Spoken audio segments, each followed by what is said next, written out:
So welcome back to the Athlete Climate Academy. I'm lucky to be joined today by Huw Griffiths. Huw, tell us a bit about yourself. Hiya, I'm a marine biologist and I work for the British Antarctic Survey, and I've been working in Antarctica for the last 20 years. And you have a wonderful, wonderful name as well. Yeah, it's the best name in the world. And the best spelling. It is the best name in the world. I've been fascinated by Antarctica since I can remember. And one of the reasons why I'm so fascinated by it now is the remoteness of it. And I feel like when we talk about how the climate is changing, how humans are impacting the environment, one of the things that crops up to me all the time is these remote places. And when we find out that humans have kind of touched these most remote places, it impacts us really strangely. But so in Antarctica, obviously no one except scientists really live there. Have you lived there for a bit? Only on ships. So I spent 3 months at a time as a maximum kind of living on a ship. So it's kind of nice because you get to move around. It's not like being stuck in one place. But I've been lucky enough to visit all the UK research stations and a few other nationalities as well. So you get a kind of taste of how different people live in different parts of Antarctica as well. And the weird thing is the national stations reflect the countries they come from. So like the Brazilian one was like 30 degrees or whatever. And the British ones are very British and the German ones are very German. So yeah, it's even though it's the most remote place you could think of, it still feels weirdly like visiting another country every time you go from another base. So, Antarctica, people do kind of live there, not permanently. There are animals that live there permanently, obviously. But like I said, it strikes me as this last remote place that humans are yet to really impact. But now with climate change, we are seeing that even though we're not right next to it, no one lives there permanently. We are making these massive changes. So I'm excited. I'm not excited to see. I am terrified to see how it's going to change in 100 years, 200 years. But let's take it back to Antarctica of old. How has it changed from when it first formed as, was it the fifth largest continent, to how it is today? How did Antarctica become what it is now? That's a really interesting question because most people think, Antarctica's at the South Pole. That's why it's cold. And it must always have been cold or been somewhere else if it was ever warm. But I have colleagues who are paleontologists and they can show you fossilized trees, fossilized animals, all sorts of things that show you it was a really lush and rich place. On the land had forest and the sea had, huge dinosaurs and swimming marine reptiles and everything. And it was pretty much in the same position as it is now about 100 million years ago. But the difference was it had other continents attached to it. So instead of, as it is now, it's a continent surrounded by ocean. And that ocean is at between about 40 degrees south and 60 degrees south. So if you've ever heard of the roaring 40s or the furious 50s or the screaming 60s, that's basically the windiest place in the world. And because these continents have moved away from Antarctica, there's no land masses at that latitude. So the winds don't get stopped by anything or slowed down. So they spin around the Earth at that latitude, whipping up the ocean and moving it around with them. And so because these continents moved away, the ocean, instead of going up and down, bringing warm water from the tropics down to Antarctica, has created this almost washing machine effect around Antarctica that keeps it thermally insulated from the rest of the world. And so the warm water can't get in and the cold water stays around Antarctica. And with the 6 months of darkness, it just gets colder and colder to the point where ice sheets grew on the land and the forests were gone. And that was, although the dinosaurs died out 60-something million years ago, it was actually only really in the last kind of 20 million years that Antarctica's really started to get cold. So for most of Antarctica's history, it hasn't been this massive slab of ice that's 4 kilometers thick. It's actually, it was for much longer, it was a almost tropical looking place. And now you won't find a plant bigger than a moss on the entire continent. Right. And so we've gone from forests to moss, and the biggest animals would have been dinosaurs, and the biggest animals we have now are mites and wingless midges. So literally the biggest land animals have 6 legs but are, fit on the head of a pin kind of animals. So it's been a huge change, but what we have now has been pretty stable on and off with ice ages for millions of years. So like you say about things changing, a lot of the life that lives in Antarctica has only ever known cold temperatures. It's something that I actually dedicated an entire talk to Milankovitch cycles and high ice and ice caps, because one of the things that crops up time and time again, especially with our changing climate, is that, well, the climate changes naturally anyway, which of course it does. But that doesn't mean that humans can't also be changing. One of the things we say is, so Milankovitch cycles being the orbit of the Earth. Sometimes we get that changes from a circle into a more of an egg shape. Sometimes we tilt more towards the sun. Sometimes we tilt more away. And at the moment, we're in kind of like an average of all of those things, where humans are just in a really special place where we can hijack the climate in a way that might not have been possible before. So there are natural changes, and like you say, Antarctica has kind of survived a lot of those changes. It's been ice for millions and millions of years now. Yeah, and we do know that ice has grown and shrunk. And that's one of the amazing things, that we have anything left on the continent at all. If you imagine 4 kilometres of ice above your head, how much weight that would be on you. The whole continent is roughly a kilometre squashed further into the ground than it should be because of the weight of that ice. So if the ironic thing about melting Antarctica is sea levels would definitely rise, and my house in Cambridge would be gone, but Antarctica would pretty much gradually grow out of the ocean again because of the ice would be taken off it. And that's kind of crazy in itself. But Antarctica also, the life that lives on the continental shelf, for example, or these animals and plants that live in the tiny pockets of this modern day Antarctica, about 0.4% of the land is exposed out of the ice, so is rock. And there's no fresh water running anywhere or anything like that. So with no rivers. So life clings on in tiny patches. So how they coped when the ice sheets are expanding during the ice ages is beyond me. But that's some of the big questions about these things that are called refugia. So small places where life can hang on even though the ice was spreading out.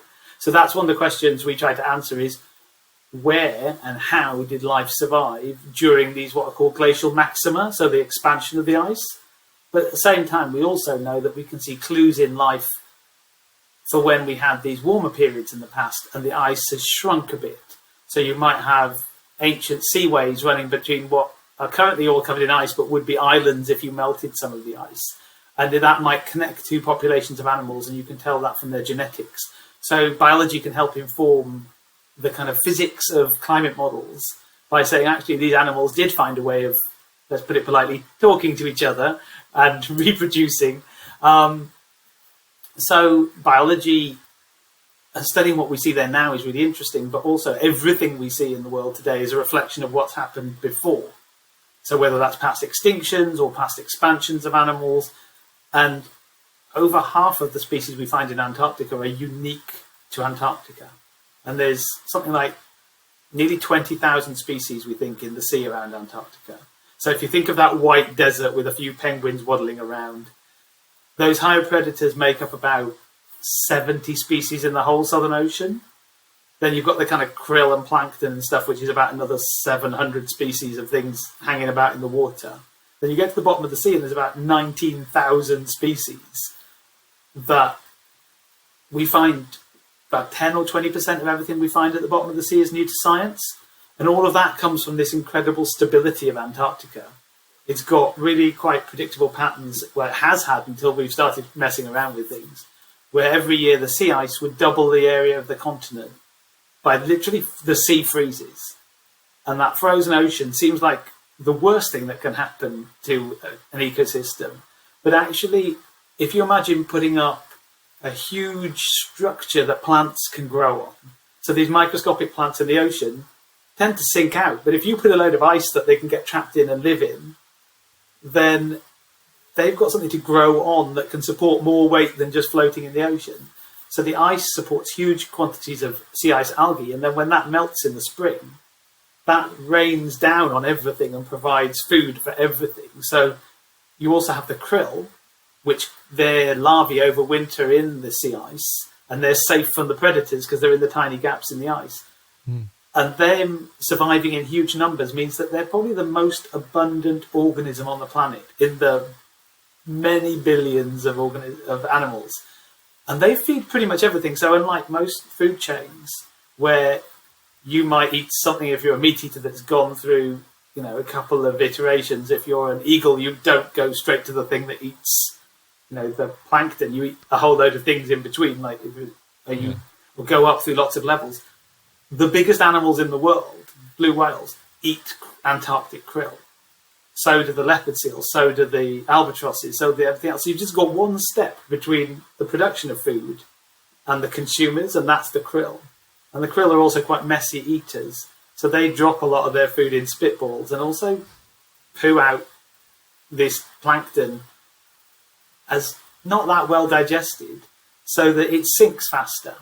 So the bottom of the sea, you've got all these top predators fighting out for every last morsel of krill at the top and then eating each other.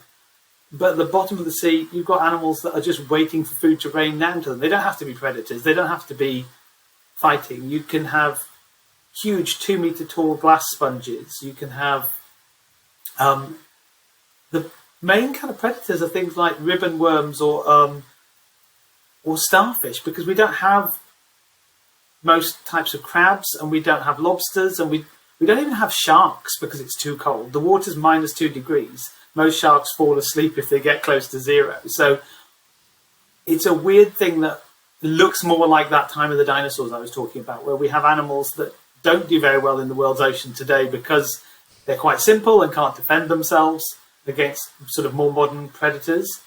Whereas in Antarctica, paleontologists would look at it and go, wow, that looks like the Jurassic or the Triassic or whatever. So it's an exciting place to work because it's nothing like anywhere else as well. But it does come with that caveat that these animals are adapted to cold water. So although there's not much life on land, and that will probably do better if Antarctica warms up, ironically, because the plants will get more water, the animals will have more food because there'll be more plants, and you'll get this greening of Antarctica in the future, potentially.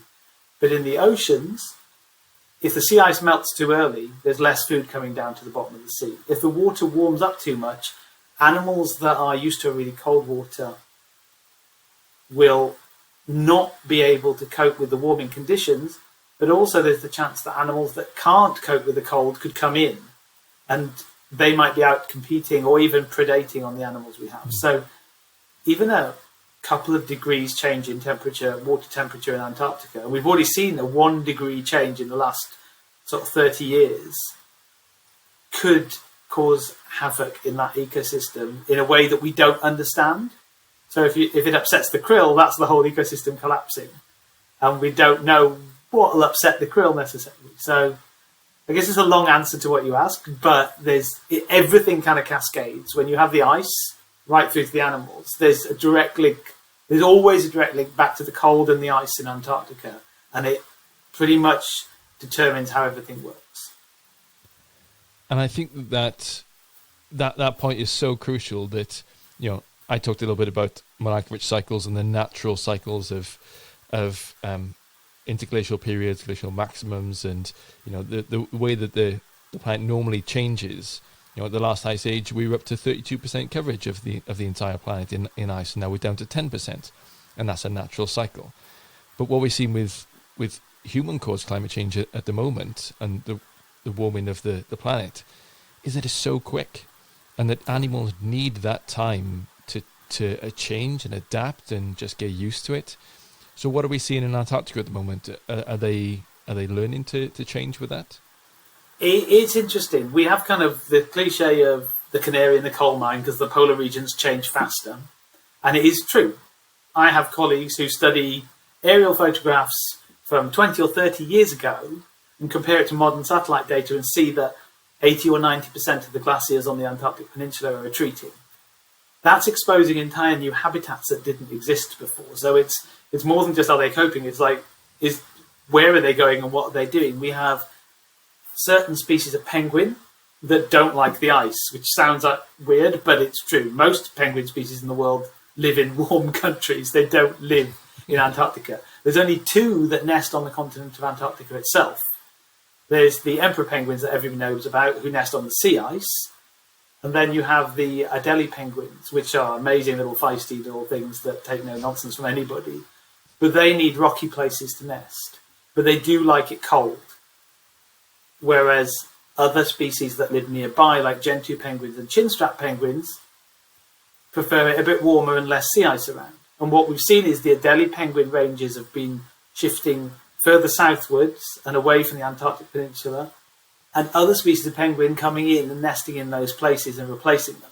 So it's not that everything dies. It's just, like I said, with the greening on land, some things will appreciate the warmer temperatures because they're hanging on in the cold and it's hard for them.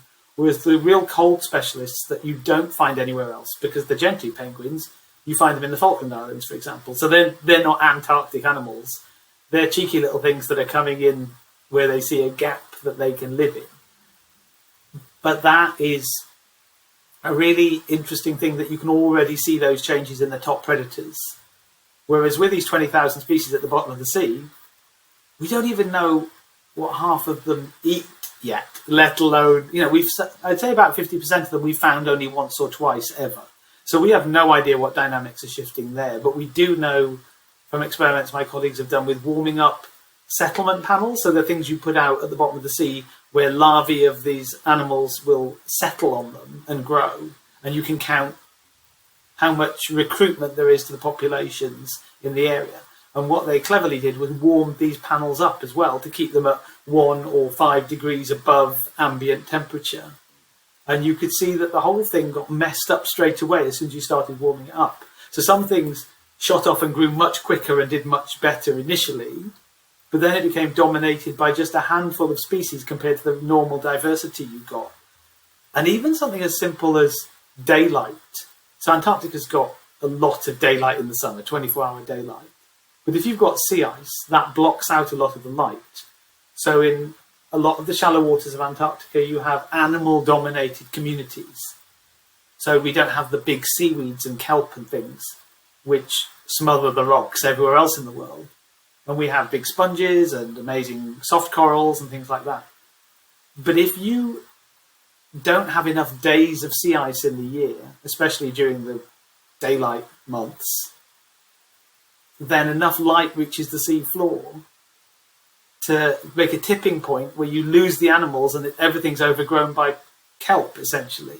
So it only takes a few days less sea ice a year to allow that to happen.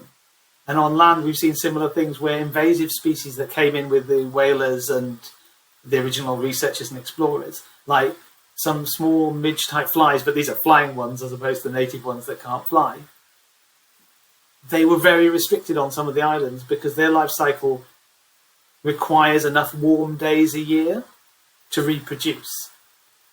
And so it would take them 2 or 3 years to complete a life cycle and to reproduce. But on some of these islands now, the air temperature is warmed by enough that they can reproduce every year now. And that's within the 50 years that those animals have been there. We've warmed it up enough that instead of once every 2 or 3 years, so their population goes from one that doesn't really grow to one that is now growing, and there's not much we can do to stop it.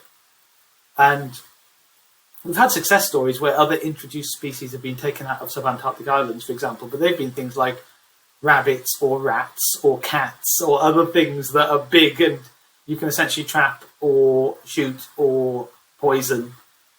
But when you're coming down to kind of small things that live in the ocean that you couldn't track anyway, or flies and other things, that doesn't sound like a lot to have a new fly, but if that's your new biggest animal in Antarctica, then that's a huge change, and it can change the whole ecosystem. So yeah, little bits of climate change that we wouldn't see as significant here. We wouldn't even notice if it was 1 degree warmer every year in the UK.